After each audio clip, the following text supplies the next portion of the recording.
You keep saying you're over them. You keep telling yourself you've moved on. But here you are checking their social media at 2 a.m., wondering if they ever think about you. The truth?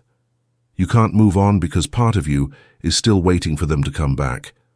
If this feels like I'm reading your mind, hit that subscribe button and let me know in the comments what keeps you checking their profiles. I read every single comment, and your story might be exactly what someone else needs to hear today. Listen to me carefully.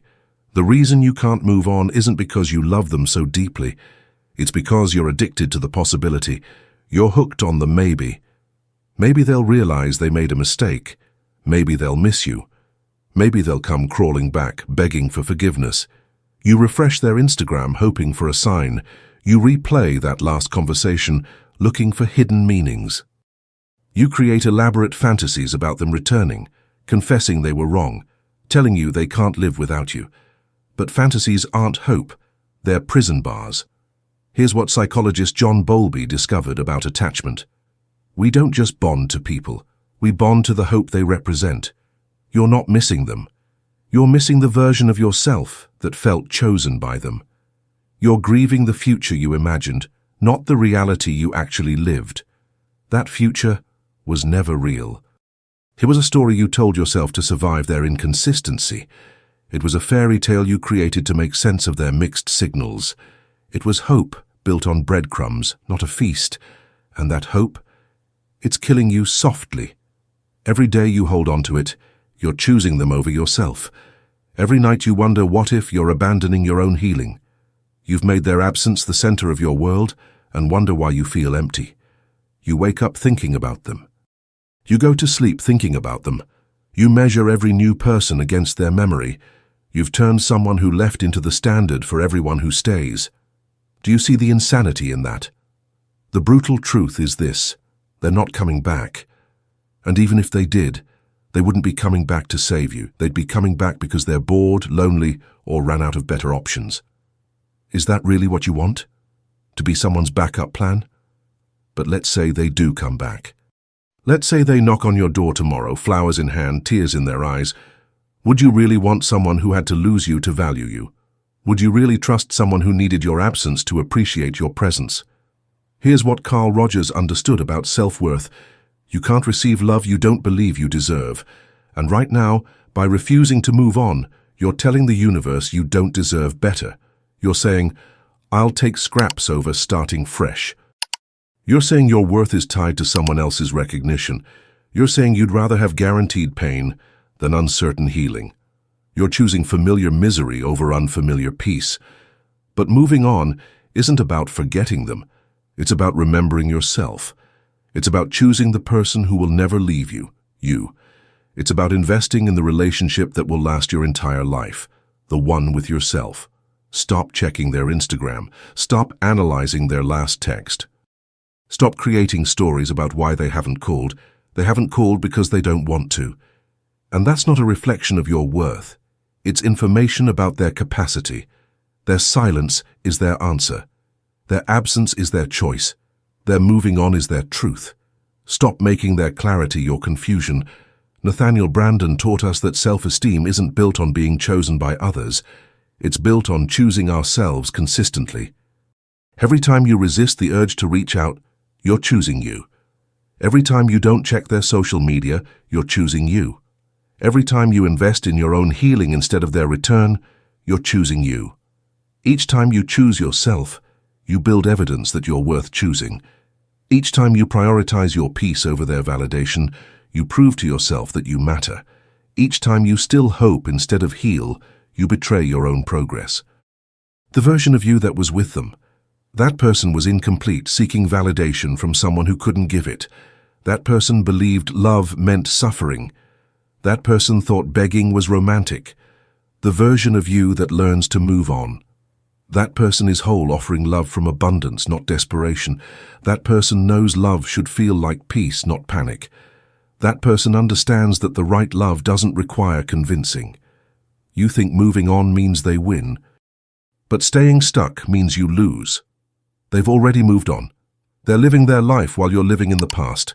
The only person your hope is punishing is you. The only person you're waiting is hurting is you. They're not losing sleep over you. They're not checking your profiles. They're not wondering what you're doing. While you're analyzing their every move, they're not thinking about you at all.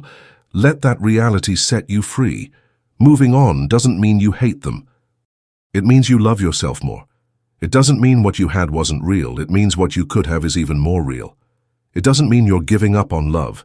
It means you're finally ready to receive it. Real love doesn't make you question your worth. Real love doesn't leave you begging for scraps. Real love doesn't make you compete for attention. Real love chooses you back, consistently, without conditions. So let me ask you this. How much more of your life are you willing to sacrifice to someone who's already forgotten you exist? How many more sunsets will you miss while staring at your phone? How many opportunities for real love will you ignore while chasing a ghost? How many more nights will you cry over someone who's sleeping peacefully? How many more days will you waste hoping for someone who's already hoping for someone else? How much more of yourself will you lose trying to keep someone who never wanted to be kept? The hope that's keeping you stuck isn't romantic, it's tragic. It's not love, it's attachment. And attachment isn't about the other person. It's about your fear of being alone with yourself. You're afraid that without them, you're nothing. You're afraid that without their validation, you don't exist. You're afraid that if you let go, you'll fall apart. But here's the truth. You've already fallen apart. The moving on is about putting yourself back together. But here's the secret they don't want you to know. You are enough. Right now. As you are. Without their validation. Without their return. Without their apology. You are complete. You existed before them. You'll exist after them. Your worth isn't dependent on their recognition. Your value isn't determined by their choice. Your completeness isn't conditional on their presence. The person meant for you won't make you question your worth. They won't leave you guessing. They won't make you choose between your dignity and their attention. They'll see you and choose you consistently, without conditions. They won't need to lose you to value you.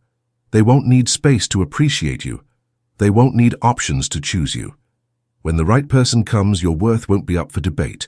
Stop waiting for someone who's already gone. Stop hoping for someone who's already chosen someone else. Start building a life so beautiful that when the right person sees it, they'll be grateful you didn't settle for less. Start investing in yourself the way you invested in them. Start caring for your heart the way you cared for theirs.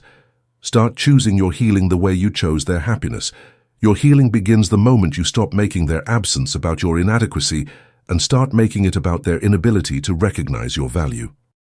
Their leaving says nothing about you and everything about them. You can't move on because you're afraid that letting go means it never mattered. But holding on when it's over, that means it mattered so little to them that they could walk away without looking back. Let that sink in. If it truly mattered to them, they would have fought for it. If you truly mattered to them, they would have stayed. If the relationship truly had value to them, they wouldn't have let it go so easily. The love you're looking for exists, but it won't find you while you're facing backwards. Turn around. Your future is waiting, and it looks nothing like your past. Your future doesn't need their approval. Your healing doesn't need their permission. Your happiness doesn't need their participation. You have everything you need within you right now. Move on, not because you have to, but because you deserve to. Move on, not because they don't matter, but because you matter more. Move on because still hoping is keeping you from healing. Move on because your peace is more important than their return.